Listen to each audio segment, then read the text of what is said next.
Gracias por continuar en esta sintonía. Estamos conversando sobre la situación económica del país, sobre los comentarios que hizo el Fondo Monetario Internacional y sobre lo que nosotros opinamos de lo que está ocurriendo en la economía salvadoreña.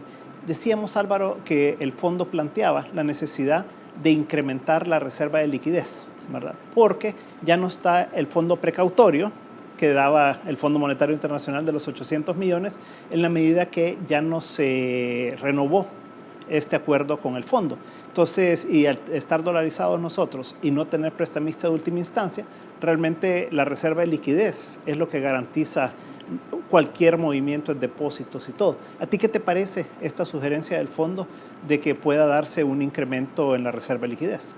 En la primera intervención que hizo Roberto Rubio acerca de cuál era el mensaje principal que enviaba el comunicado de prensa del Fondo Monetario Internacional a raíz de su visita, era el aviso de que aquí estamos viviendo un problema serio y que nos tenemos que poner de acuerdo. O sea, que más que un problema económico, tenemos un problema político. Roberto estaba pensando más en el tema fiscal, ¿verdad? Aquí ya estamos hablando de un tema monetario. Entonces, la sugerencia del fondo desde el punto de vista técnico-económico es correcta porque viene un periodo de incertidumbre. Entonces decimos tenemos que fortalecer la liquidez de los bancos en caso de que hubiera pues un problema financiero, el sistema puede responder a él. Entonces, si lo vemos desde el punto de vista económico es correcto. Pero el problema fundamental no es eso. El problema fundamental en El Salvador es que tenemos una enorme desconfianza en la economía, en la situación económica, la situación política. Hay esta incertidumbre que cómo es posible que en un país que tiene una democracia, cada vez que hay elecciones, la incertidumbre sube y entonces tenemos que subir reservas de liquidez. O sea, no tiene ninguna lógica en el comportamiento normal de un país. Entonces aquí lo que nos está diciendo esto es, miren, aquí El Salvador es un país anormal, donde existe una tremenda polarización, donde existe una confrontación pública permanente entre el gobierno y el sector privado, donde no hay un clima para atraer inversiones de otros lugares o la propia inversión nacional para que salte y que cree empleo. Entonces, aquí no hemos creado el clima de confianza que se necesita para que la economía crezca. Entonces, desde el punto de vista técnico, tu pregunta, ¿qué me parece que esa sugerencia del Fondo Monetario Internacional me parece que técnicamente es correcto, pero no resuelve el problema de fondo, y es que en El Salvador los salvadoreños no nos hemos puesto de acuerdo sobre el país y la economía que queremos, porque el día que nosotros encontremos esos acuerdos básicos, haya elecciones o no haya, la incertidumbre no va a aumentar. Entonces no va a ser necesario andar tocando temas financieros y monetarios para un problema que es más profundo que eso. Héctor, Mauricio Chusí, en una conversación que tuvimos un día, me decía que él sugería que los 400 millones que le quedaba a la Asamblea Legislativa por definirle su utilización, que se pudiera mantener en un fondo como precautorio, que pudiera garantizar ya sea depósitos en un momento dado o para cualquier crisis que hubiera en el país, como un terremoto o lluvias o cualquiera otro de estos elementos. ¿A usted qué le parece esta opción, que todavía quedan 360 millones, o cree que es mejor irse por el lado de incrementar la reserva de liquidez, como conversábamos? Yo creo que no son excluyentes, de cara precisamente a la incertidumbre que menciona Álvaro, que creo yo que aquí el problema es multidimensional. según cuestiones económicas estrictamente, cuestiones institucionales, cuestiones de seguridad y otro tipo de problemas. A mí me parece que un país como el nuestro, en esa situación, sin banco central prácticamente, para decirlo con toda honestidad, sin moneda propia, creo que siempre hay que tener fondos que antes hubieran sido reservas internacionales puras, ¿verdad?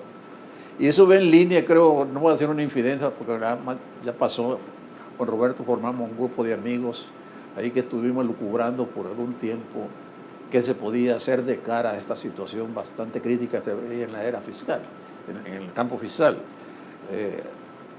Creo que lo puedo decir, ¿verdad, Roberto? Una de las últimas ideas era, bueno, hay que empezar a hacer un esfuerzo, digamos, con un decreto legislativo que acompañara la aprobación del presupuesto, donde ejecutar el presupuesto. En Costa Rica se hizo por muchos años y era de estricto cumplimiento, se hacía por si algo extraordinario pasaba. Bueno, ya va ahorrando, y entonces esos fondos liberados se iban poniendo en un fondo que yo le llamaría de estabilización, nosotros le llamábamos un fondo para emergencia, donde se mencionaba precisamente eso, que una catástrofe, Dios no lo quiera, de las dimensiones que hemos tenido en el pasado reciente, porque no queda de otra. ¿Qué pasaría aquí en el país, digamos, si ocurre un desastre como el del 2001? Aunque también ahí se ha sobreestimado los daños. Y yo recuerdo al presidente Flores, que lo vi, por cierto, un día de estos ahí, como el presidente Mujica comprando en un centro comercial, en una ferretería. Más morenito lo vi, pero me recordó a Mujica, que era un hombre bien austero, ¿verdad? Que dijo que la dolarización era antisísmica, porque había evitado una devaluación como la que se dio en Nicaragua en los años del primer sandinismo, ¿no? ¿Cómo era antisísmica? En primer lugar, el componente de la reconstrucción importada era muy bajo. Habían reservas internacionales y todos los fondos que vinieron, ¿verdad?, para propósito de los reaseguros, pues ahí no tenía nada. Y nada más, lo único que quedó un invento de un gobierno, que era la dolarización, era antisísmica también. Pero yo coincido con ese enfoque, yo creo que es necesario y coincide perfectamente con lo que planteamos, un grupo de amigos donde compartíamos con Roberto y otros amigos economistas las preocupaciones. Y esto me lleva es oportuno para resaltar el hecho, bueno, sobre lo pasado no se puede hacer nada, pero no es algo nuevo, porque yo intervine así la primera vez en la cuestión del fondo, no es nada sorprendente, no fue nada, digamos, nuevo. Es algo que se viene planteando, y lo del bajo crecimiento nosotros lo hemos venido planteándoles. Sí que la etapa de bajo crecimiento se remonta a 1996, con el primer intento frustrado en ese momento, fundamentalmente por la posición de ANEP, de la dolarización, del arancel cero y el aumento del IVA al 15%. Imagínense lo que ocasionó eso en los niveles empresariales. ¿Por qué? Porque ahí se dieron cuenta que la política económica iba ya desde ahí por la apertura, con la zona franca, ve que los negocios iban a estar al lado del procesamiento y los servicios. Es lo que tenemos ahora con la tercerización de la economía, que ahí se origina y hay personas que lo siguen defendiendo. Pero en FUSADES, cuando nosotros elaboramos, y usted estaba ahí con nosotros ya en ese momento, cuando hablábamos de una economía fuerte, con una fase exportadora sólida, hoy todos los países centroamericanos, todos, inclusive Nicaragua y Honduras, las exportaciones en relación al PIB es el coeficiente mayor que el nuestro. Ahora tenemos el problema, nosotros de esa que mencionamos también en la segunda intervención, de la brecha creciente en el campo comercial, y una cosa que mencionábamos fuera de cámara, que esa agencia de los Estados Unidos que viene a supervisar las plantas que fabrican para la exportación en el marco del Tratado de Libre Comercio, no quieren venir a El Salvador por el warning, por el aviso de amenaza de la delincuencia aquí en El Salvador. Por eso no vienen. Pero ahí tenemos la réplica de nuestro señor ministro de Seguridad, ¿verdad? Y lo digo con todo respeto porque es un amigo muy apreciado, de que él también puede mandar un warning también para que no vayan salvadoreños a Nueva Orleans, no sé dónde, qué país. Pero nuevamente yo creo que es importante. Esa es una medida que mandaría una señal bastante importante sobre que estamos nosotros ya conscientes de la necesidad de ser más austeros, más eficaces, más transparentes en el manejo de la cosa pública. Vamos a un corte comercial. La vuelta, Roberto, vemos tu opinión sobre esto y el tema de la Corte de Cuentas también, que esta elección que ha habido, a Juan Héctor en algún momento en el pasado se le mencionaba como un posible candidato, no en esta ocasión, pero sí en ocasiones anteriores. ¿Y qué opinamos al respecto de ambas cosas, ¿verdad? En un momento estamos de nuevo con 361 grados.